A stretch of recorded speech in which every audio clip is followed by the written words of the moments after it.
भविष्य में खड़े होने वाले राष्ट्र नायक, जिनको हम युवा कहते हैं, जिनको हम छात्र छात्रा कहते हैं, इनके जीवन में मंगल ला सकेंगे। इसलिए इस अल्प समय में जो भारतीय शिक्षा उसकी श्रेष्ठता थी वो मैंने यहाँ रखने का प्रयास किया। मैं पहले भी कह चुका हूँ कि सीमित समय में ये समग्र आ जाएगा, सर्वंकष आ जाएगा, ऐसा नहीं है। हमको इनसे संबंधित मोबाइल सबके पास है, अन्य डिवाइस हैं, अध्ययन पठन पाठन करते रहना चाहिए। और करते करते जो जो समीचीन लगता है वर्तमान युवा पीढ़ी को हिंदुत्व और राष्ट्रीयता के नजदीक लाने के लिए, वो सब करते हुए अपने व्यवहार में लाएं, हम अपने कर्तृत्व में लाएं, तो फिर हम जैसी पीढ़ी चाहते हैं वैसी पीढ़ी का निर्माण होगा। आप सभी ने धैर्य से मेरी बात को सुना, इसके लिए सभी को पुनः धन्यवाद, सभी का अभिनंदन, नमन, नमस्कार। आपको कराता हूँ, कल कराता हूँ। ऐसे ही अपने विषय में हमारा एकाधिकार कितना है ये हमसे ज्यादा कोई जानता नहीं। मौलिक व्यक्तित्व, बौद्धिक विकास, आज वास्तव में हमारे आचार्य अपवाद में ही ऐसे हो सकते हैं कि आवश्यकता पड़ने पर प्रशासनिक अधिकारियों से तथ्यपूर्ण अपना बात रख सकें। विद्यालय में कोई भी समस्या आती है तो प्रचारक को या समाज के प्रबंधक को ऐसे पकड़ते हैं कि भाई साहब ये चीज जरा डीएम से मिलना है, आप क्यों नहीं मिल सकते? तो बौद्धिक क्षमता जो है, यानी विषय का प्रस्तुतिकरण, इसकी थोड़ी सी कमी अभी रही है। ये उस समय पर पुरुषों में ही नहीं थी, महिलाओं में भी थी। इसलिए आपने देखा होगा उस समय तपस्या के बाद जब कोई भी दैवीय शक्ति प्रकट होती थी तो उनसे वरदान मांगने की एक वाक्य पटुता होती थी, और उसमें से फिर भगवान प्रसन्न भी होते थे। यक्ष के प्रश्न उत्तर प्रदेश में हुआ, युधिष्ठिर ने उत्तर दिए तो उनके उत्तरों से इतने संतुष्ट हो गए यक्ष कि उन्होंने सभी शेष चारों भाइयों को जीवन दान दिया। तो इसलिए जो बौद्धिक विकास है उसके प्रति भी पूर्व काल में तो था ही, अभी हमको थोड़ा चिंतन करना पड़ेगा।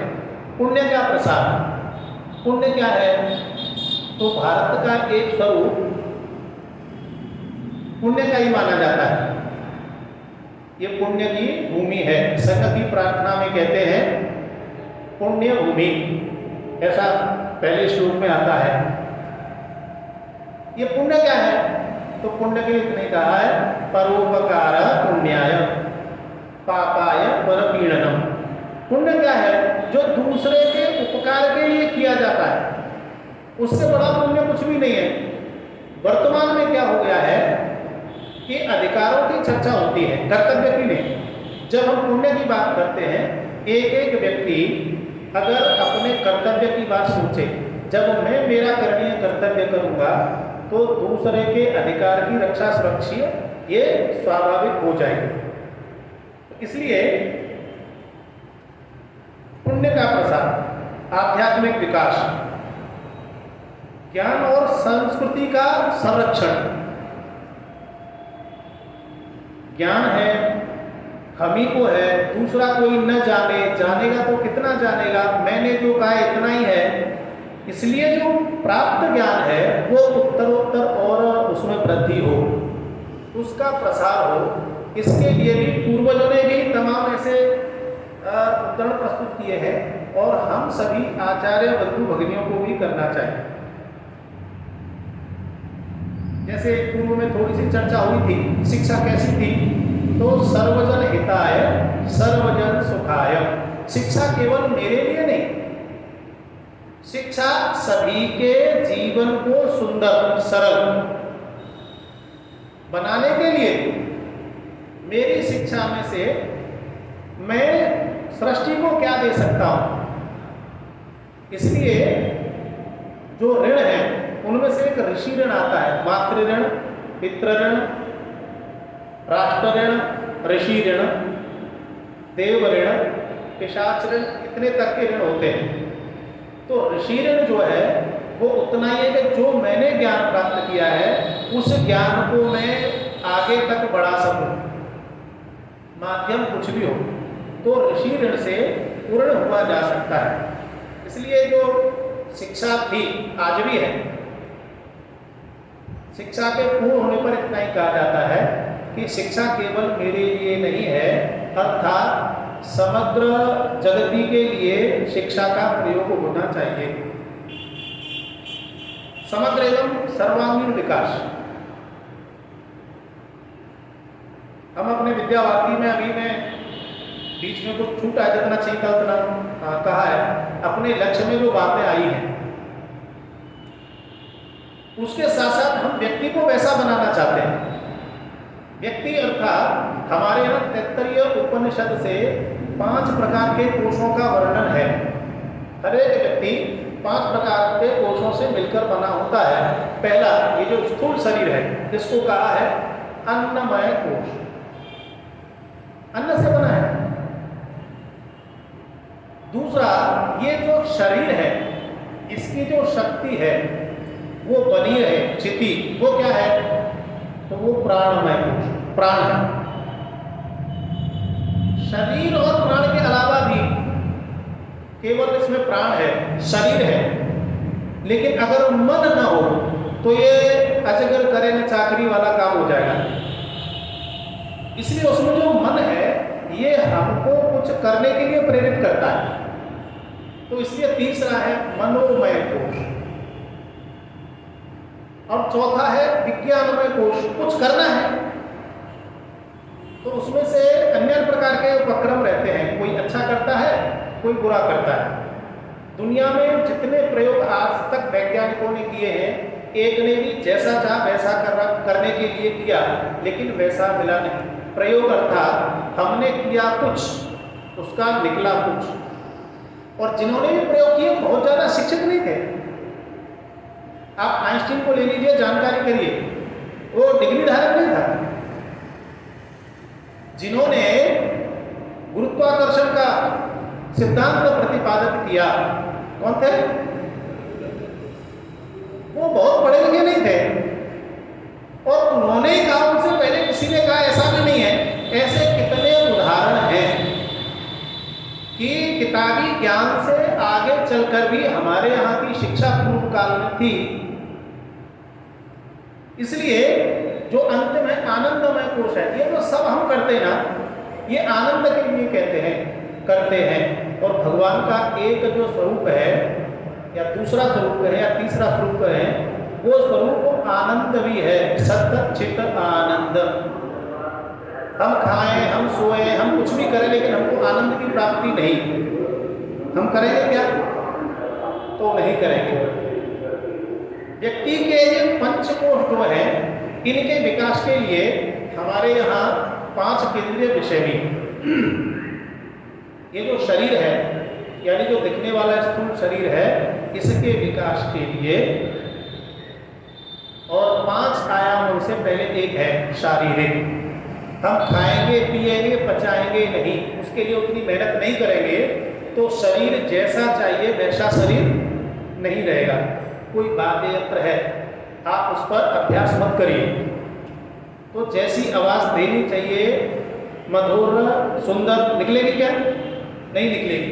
तो ये भी शरीर वैसा ही है।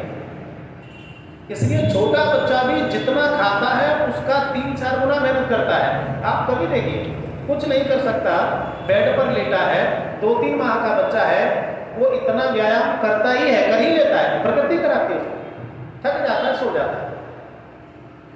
तो इसलिए ये जो हमारा अन्नमय कोश है, इसको ठीक रखने के लिए क्या है? वो है शारीरिक। तो शारीरिक शिक्षा हमारे यहाँ है, पहले भी थी।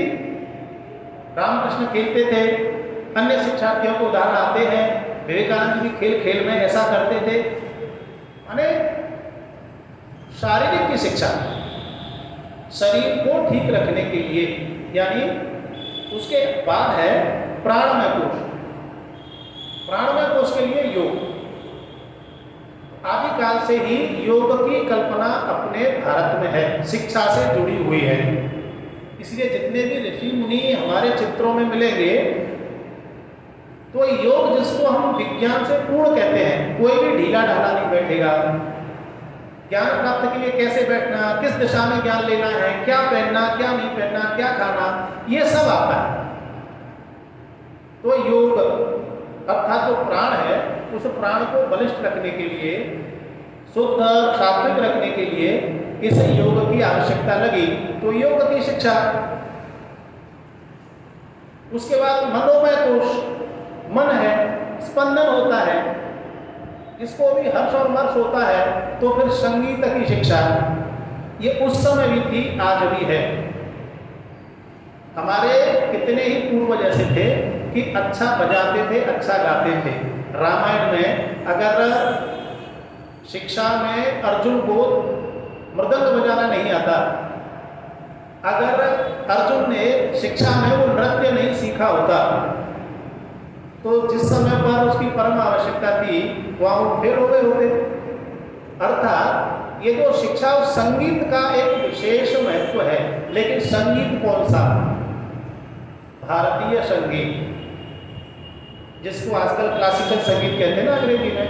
भारतीय संगीत, भारतीय नाट्य, भारतीय नृत्य, इसकी भी शिक्षा अपने यहाँ है, पूर्व में भी थी। उसके बाद है विज्ञानमय कोश, उसके लिए संस्कृति है। संस्कृति के बगैर, संस्कृति के अभाव में जो हमारा विज्ञान है, हम उसको जान नहीं सकते। क्योंकि उस समय पर आज जैसे इंटरनेशनल लैंग्वेज इंग्लिश है, आप उससे बच नहीं सकते, आप उसको हेय दृष्टि से देख नहीं सकते। लेकिन पूर्व काल में राम और रावण, कृष्ण और कंस, उस समय पर जो डायलॉग होते थे वो संस्कृत में होते थे, कोई भाषा नहीं थी। उस समय पर जो इंटरनेशनल लैंग्वेज थी वो कौन थी? तो संस्कृत थी।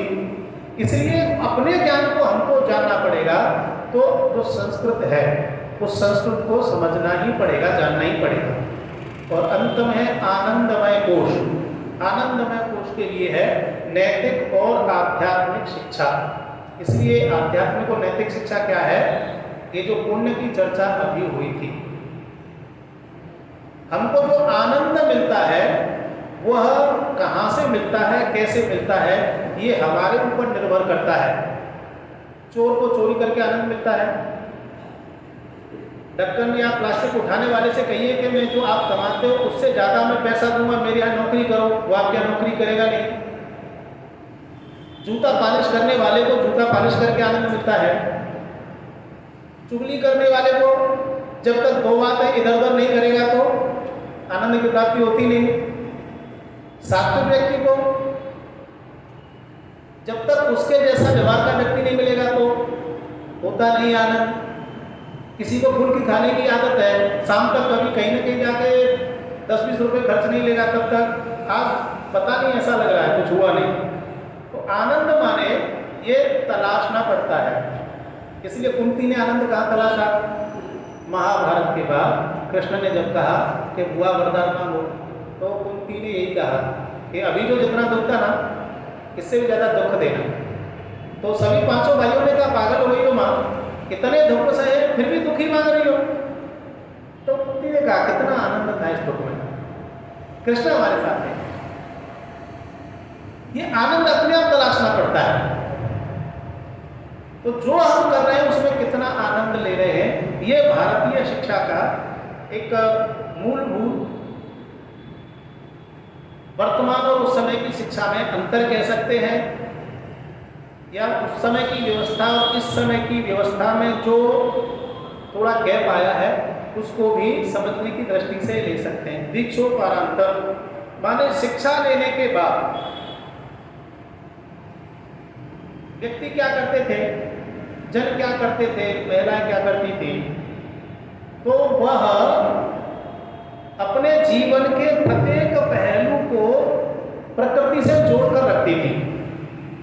इसलिए जब हम दीनदयाल उपाध्याय जी का एकात्म मानव दर्शन ऐसा पढ़ते हैं, पहले जब मैं संघ शिक्षा वर्ग करने गया तो उस समय पर हमें से किसी ने पढ़ा होगा एकात्म मानव बाद उठाओ।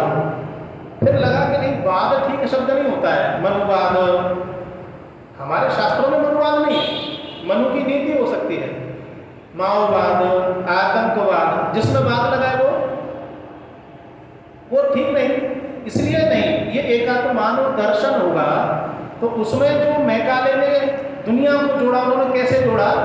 जब महाभारत चलता था तो ऐसे किरण निकलती थी, छोटा गोला फिर बड़ा गोला, अर्थात मूल में जाने के लिए दूसरी सीमा रेखा को काटना तोड़ना ही पड़ेगा।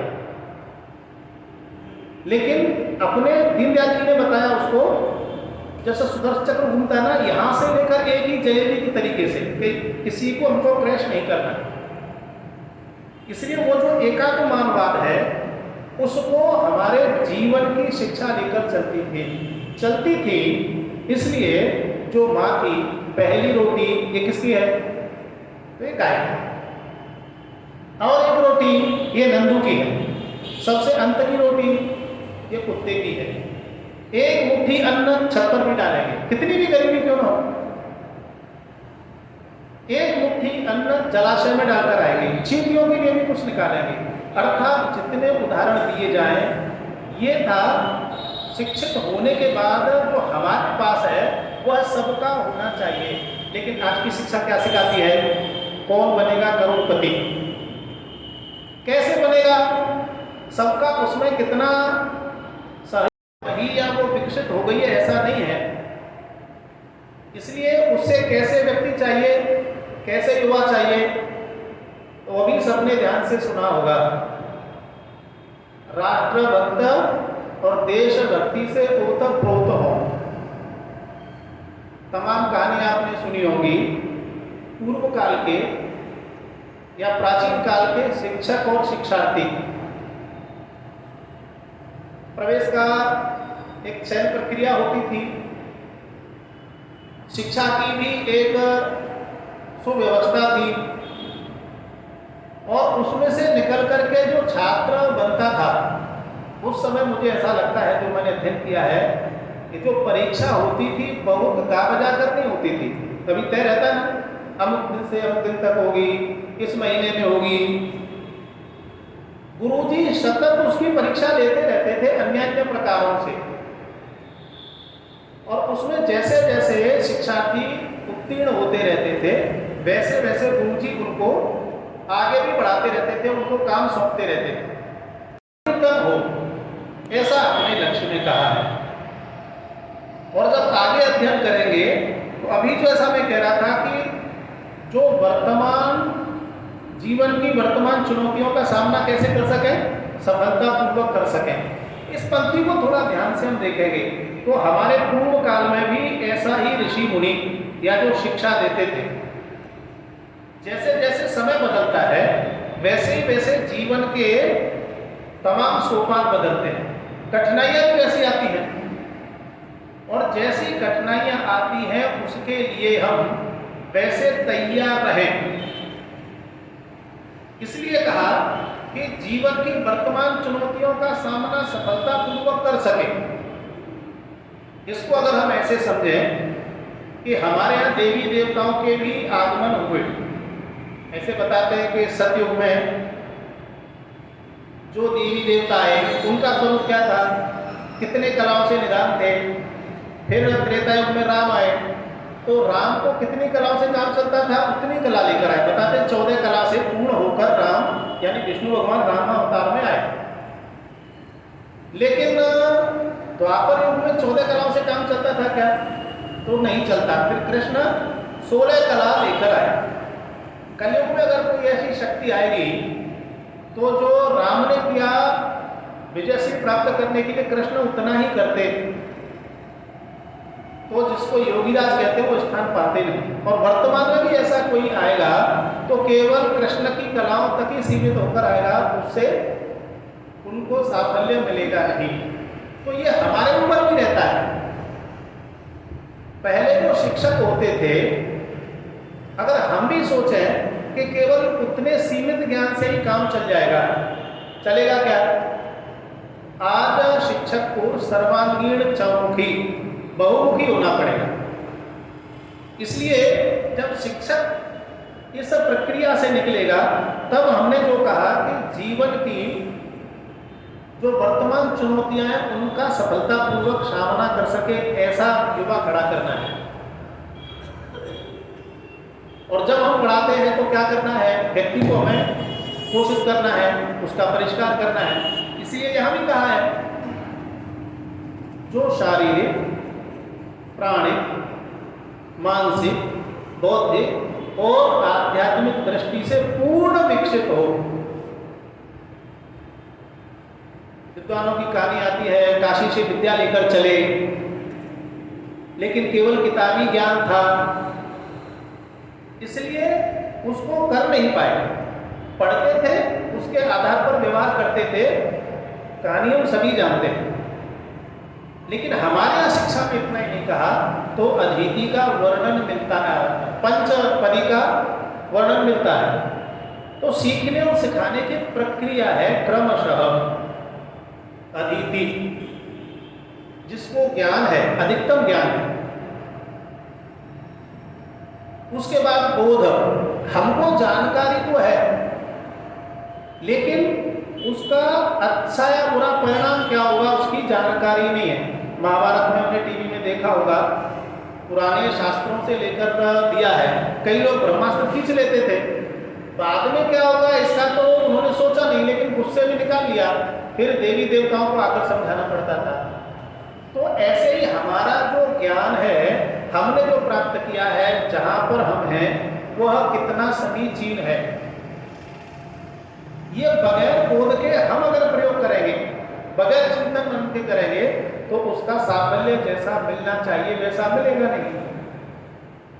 फिर है अभ्यास। हमको ज्ञान भी है, उसका बोध भी है, लेकिन अभ्यास नहीं है। ऐसा मान के चलिए कि उस समय पर धनुष्वाण या ऐसे अस्त्र शस्त्र होते थे, आज बंदूक है। हमको पता है कि बंदूक के बारे में ज्ञान है, ये इसका ट्रिगर है, ये इसको कॉक करते हैं, ऐसे गोली फंसाते हैं इसमें,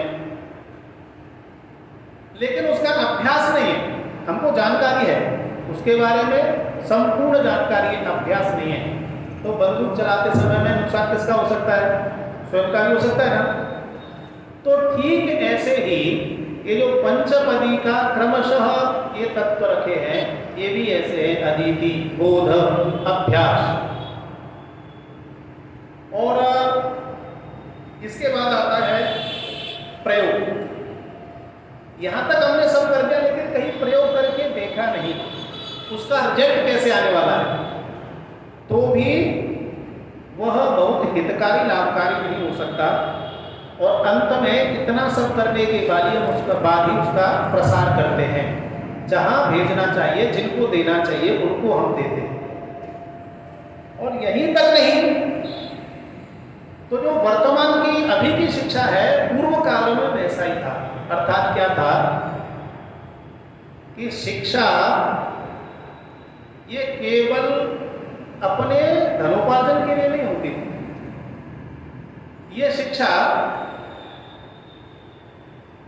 सभी के जीवन को चहकाने महकाने के लिए होती थी। इसलिए शिक्षा का महत्व, उस महत्व को प्राचीन काल से हमारे देश में एक विशेष स्थान पर रखकर देखा गया। गुरु कौन, गुरु का स्थान कैसा, शिक्षा, शिक्षा के तत्व, उसके घटक, इन सब को देखकर ये सब निर्णय लिए जाते थे। इसलिए गुरुकुल में जो छात्र रहते थे उनकी 3 प्रकार की श्रेणियां होती थी।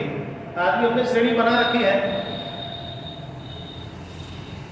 तो उस समय पर जो वासु श्रेणी थी, वो 24 वर्ष की आयु तक के शिक्षार्थी गुरुकुल में जाकर शिक्षा ग्रहण करते थे। एक रुद्र श्रेणी होती थी, वो 26 वर्ष की आयु तक के शिक्षार्थी वहाँ शिक्षा ग्रहण करते थे। और अंत में आदित्य 48 वर्ष की आयु, अर्थात जो शोध करते थे, जीवन लगाते थे, उनको आदित्य ऐसा कहा गया। तो ऐसे शिक्षार्थी 48 वर्ष तक गुरुकुल में रहकर और शिक्षा का ये उपार्जन परमार्जन करते रहते थे। हमने सुनाई है, एतद् देश प्रसुतस्य सकाशात् अग्रजन्मनः स्वं स्वं चरित्रं शिक्षेरन् पृथिव्या सर्वे मानवा, यानी इस जगती पर दुनिया के तमाम लोगों ने हमारे महापुरुषों के जीवन से प्रेरणा लेकर, चरित्रों से सीख लेकर अपने अपने जीवन को धन्य बनाया है। और जब अपना देश विश्वगुरु था, उस समय पर जो शिक्षा की पद्धति थी वो गुरुकुल पद्धति थी। जैसे मैं अभी बता रहा था, एक 5-5.5 लाख गांवों में से 4-4.5 लाख गांवों में शिक्षा के केंद्र होते थे और वहां पर जाकर शिक्षार्थी शिक्षा ग्रहण करता था। वहां का समाज या गांव या पंचतंत्र ऐसा मिलकर उस शिक्षा के तंत्र की संपूर्ण देखभाल, रखरखाव, सुरक्षा आदि प्रदान करते थे। इसलिए अपना जो देश था वह विश्वगुरु के स्थान पर आसन्न था। 8 वर्ष की आयु में उस समय पर प्रवेश मिल जाता था, जैसे सामान्य शिक्षा लेते हम, और 25 वर्ष तक की आयु में शिक्षा का पूर्णत्व लेकर जो उस समय पर शिक्षार्थी होते थे अपने जीवन के विभिन्न आयामों को पकड़ लेते थे। सामाजिक मानकों के बावजूद भी जो छात्र का व्यवहार था वो सामान्य होता था।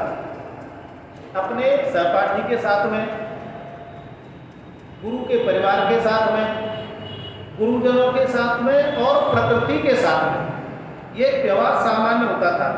सभी वर्ण एवं वर्ग के छात्र छात्राएं भी साथ साथ ही शिक्षा ग्रहण करते थे।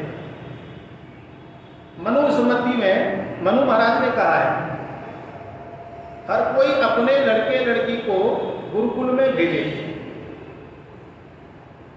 किसी को भी शिक्षा से वंचित न रखा जाए, घर पर कोई बैठा न रहे। और रामचरितमानस में जो उत्तरकांड आता है, उत्तर रामचरित में वाल्मीकि के आश्रम में लव कुश के साथ पढ़ने वाली ये आत्रेयी नामक एक छात्रा थी। उसका उदाहरण हमारे प्राचीन ऐसी शिक्षा के मापदंडों में मिलता है, शिक्षा के शास्त्रों में मिलता है। यही नहीं तो पुराणों में भी कहाद और सुजाता, रहु एक प्रम द्वारा की ऐसी कथाएं, प्रम माने सभी महिलाएं हैं, ये सारी साथ साथ में शिक्षाएं लेती थी। इसलिए जो गुरुकुल का कॉन्सेप्ट था वो ऐसा ही है जैसे आज हम वर्ग लगाते हैं। ये सारी चीजें आज हम मोबाइल पर, लैपटॉप पर, आपके मेल पर किसी भी माध्यम से भेज सकते हैं। आप वहां पर इसका अध्ययन कर सकते हैं। नहीं कर सकते तो क्या, ये तो हम 10 दिन साथ में रहकर जो व्यवहार सीखेंगे, जो हम एक दूसरे से आदान प्रदान करेंगे, शब्दों से, कर्तृत्व से, अन्य अन्य प्रकार से, ये जिससे हम सीखेंगे तो फिर हमको लगता है कि नहीं मेरे अंदर ये अच्छाई है, उसके अंदर ये न्यूनता है, या उसके अंदर ये अच्छाई है, मेरे अंदर ये न्यूनता है। इसलिए जो साथ में रहकर अभी हम जो जीवन जीने वाले हैं वो उस समय गुरुकुल में रहता था। वो जो छात्र छात्रा था गुरुकुल के प्रत्येक नियम का अक्षर से पालन करता था, अपने आप खेती करते थे, आश्रम से संबंधित लगने वाले सभी सामग्री छात्र जुटाते थे, और उधर शिक्षक और गुरु पत्नियां भी अपने बेटे बेटी के जैसे उनको व्यवहार देती थी।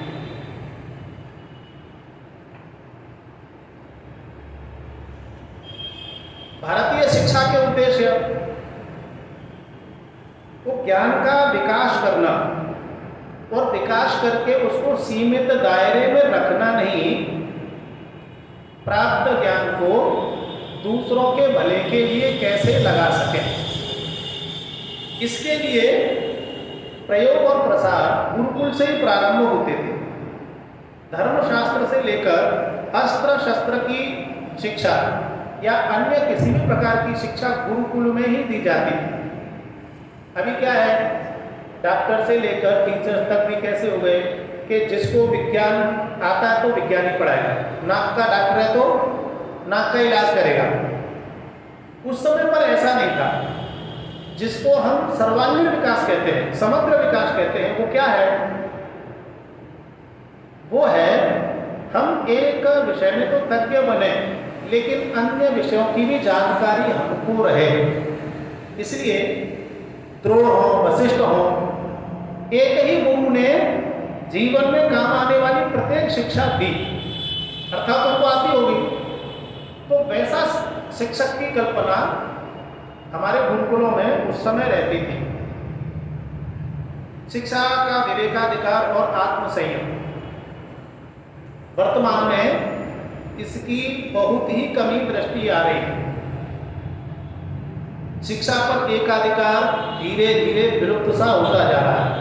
एकाधिकार माने मैं अगर अंग्रेजी का शिक्षक हूं तो अंग्रेजी में भी मेरा ऐसा कौन सा चैप्टर, ऐसा कौन सा कॉन्सेप्ट है कि हमारा शिक्षार्थी या हमारे स्टाफ में कहे कि भाई इस समस्या को तो वही सुलझा सकते हैं, उनसे अच्छा कोई कर नहीं सकता। हमको विश्वास चाहिए कि नहीं, ये मेरा जो विषय है इसमें तो फिर मैं ही हूँ। उसकी कमी सर्वत्र देखने को मिलती है। कैसे मिलती है? अभी हम यहाँ पर अधिकांश संघ के ही स्वयंसेवक कार्यकर्ता बंधु हैं, लेकिन अभी कहा जाए किसी को कि आप शाखा लगाइए, प्रार्थना कराइए, तो एकाधिकार हो चुके हैं अपन लोग। तो क्या कहेंगे? वो आप थोड़ा ठंडा पानी पी लिया, गला ठीक